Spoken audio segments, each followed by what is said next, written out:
All right, so the United top hierarchy actually watched again, like, nah, enough of the else. Let's let go of Ten Hag. And then they did so. So Ten Hag is no more the manager of Manchester United. They brought in Ruud Amorim. But United do have a very big game to play against Chelsea. Yeah, the people say, Charlie, then score them our goals against Leicester City in the Carabao Cup. But let's hear how they fare against Chelsea. That is actually a big game. Take it or leave it. Yeah. Take it or leave it. Yeah, standards have dropped. The two teams have not really fared too well as they used to be some previous seasons back, but it's still a big game. Kwame, I'll change it. I'll give you the Chelsea conversation and I'll give you perfect for me. Perfect for me. Enzo Maresca yeah. shuffled the pack a bit in the Carabao Cup, went on to lose to Newcastle United. He would go back to the 11 he stuck with. Yep. That has given him the wins he's struggled in the Premier League. What are you expecting from him against this United team? The last time Chelsea won at Old Trafford was in 2012, so that's been almost 12 years now.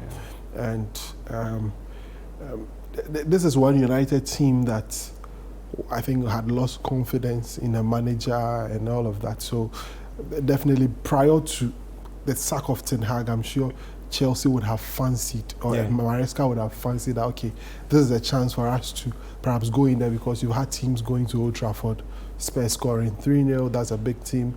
Liverpool, another big team going there scoring 3-0, so they would have felt that they would have also been, had their own chance or taking their own pound of flesh against Man United. But the changes that has currently come into the club would definitely distort things. I'm sure he would say that, okay, definitely, yes, the same team, the same assistant manager that has been there, but the mood, the attitude of the players is definitely going to change. So, but you look at the Chelsea team and you look at the evolution, of what Maresca has tried to do. They had a very, very poor pre-season, in terms of results. Yeah. But they came into the first game of the season, had a very difficult game and lost against Citi. But from that point onwards in the league, they sort of put together a series of resilient performances, beat Wolves by 5 goals to 2 and 6 goals to 2. Yeah. Went on, they drew at home, played some very difficult games against Bournemouth, won that game. And that's what winning does. 4-2. West Ham 3-0. Yeah. That's what they've been doing, and that's what confidence brings you. So when the team, football is a confidence sport. When teams begin to win, they begin to build that belief that we are on something, and that's what Chelsea have been on until that Liverpool game that they lost. Yeah. But they found a way to get back into winning way. So the dynamics have changed, and that's what I'm sure is going to give Maresca some sort of a headache as to what sort of United team am I going to come up against when we meet them on Sunday. So if they're able to find a way, definitely Chelsea will be Chelsea. They'll try and dominate, try and want to pass around, and then try and want to have more of the ball and know when to retreat, and also be more conservative when they have to. So Old Trafford is a difficult ground for them, like I've said. In the last 12 years, they've not been able to, but we'll see. It's a very difficult game for them. I don't see them winning, but they can go away with a point. That's definitely one thing that they can do. Okay, Sadi, you're a Ruud V. You look at Chelsea. This is in the first playing away from home. You look at the Chelsea team, like Kwame rightly said, very confident, putting in goals, putting up some good performances. You're heading into this game on the back of Ten Hag sacking.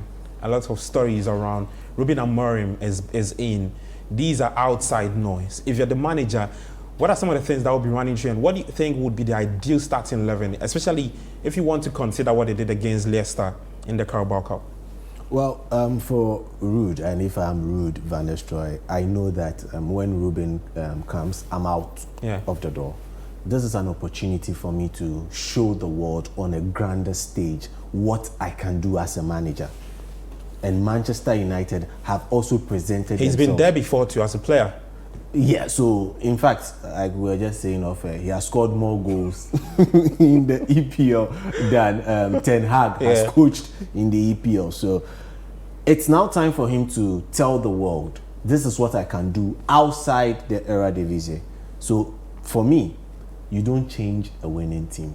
Okay. If you've been able to get the lads to, for some strange reason, change, and in less than 48 hours, get so good that they get angry when a team equalizes or tries to reduce the number of goal deficits against them. You just stick with that team and move forward.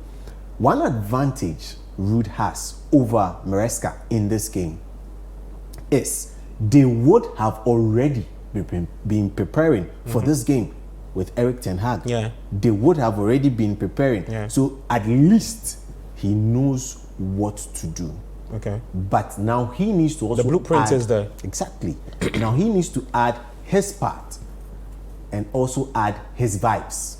Because for me, what Manchester United did in You mean vibes on vibes? was vibes. What is vibes? Just vibes. Okay. Full vibes. It's normal. I mean, it's a bounce. Yeah, The new manager yeah, bounce. the new manager. I was just about Yes. coming there because he was making a very good point about you. I mean, you mentioned it too about a change of attitude, Yeah. a new environment.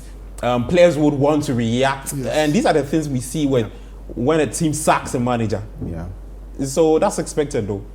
In as much as it's expected, you see, you need just allow for a week, not hours.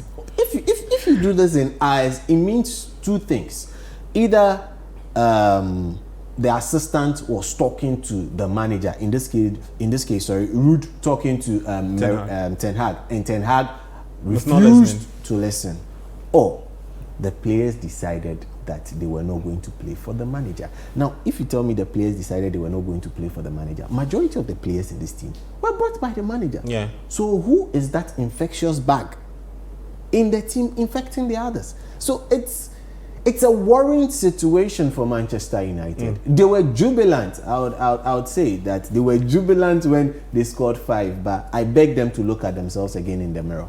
It's a big test, difficult one for them. Yeah, against the Chelsea. Okay, so Chelsea to win? I'm not being biased here, but looking at how Chelsea have travelled in the EPL, only in the Well, EPL. the numbers are actually backing it, though. Yeah, in the EPL this season, they've done much better away than at home. And I think it's tilting slightly into the favour of Chelsea. Chelsea to score an early second half goal, that I can tell you. Chelsea to score an early second half goal. Kwame, did you get into your prediction? Oh, yes, I said I think United will win. I don't think Chelsea. The best result for Chelsea would be a draw. Yeah. Okay. Well, let's see what happens.